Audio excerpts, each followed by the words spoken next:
I observe all the protocols. My name is Honorable Dr. Sam Mayanja, Minister of State for Lands. Dr. Sam Mayanja, Minister of State. As I was introduced by the Deputy RDC.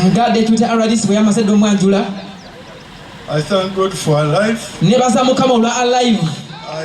No, for her, the life of the the other name is a bit too long. I always call her Prose. She's my friend and I've been to her village very far. She had organized a big meeting. She organized that meeting specifically to thank the Lord. And whenever she has been thanking the Lord. I want to specifically thank you, RDC, for remembering the Lord your God, who has been with you in the dark times. And I want to assure you that the good days will be more than the dark days.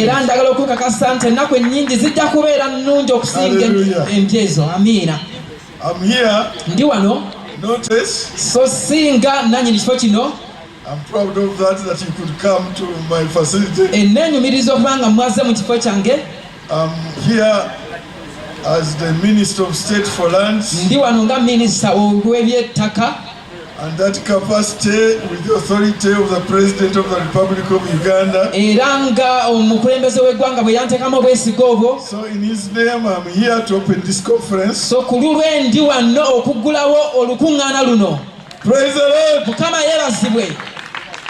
And I thank you because you support President Museveni.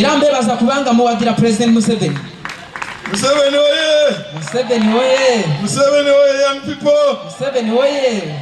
And you can't imagine that President Museveni was about your age when he started fighting for freedom in this country. Way back in Ankole, in what that school, Ntale Secondary School. At your age, he started fighting for the people. Up to today. So don't despise yourself, as the already said. You are the future presidents of this country. You are the future leaders of this country.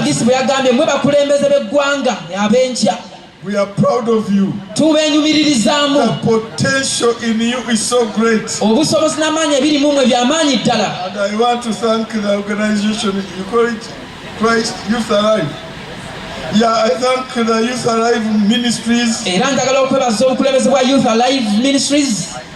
And I believe today we are not flagging off Youth Alive in Mityana, but we are flagging off all over the country.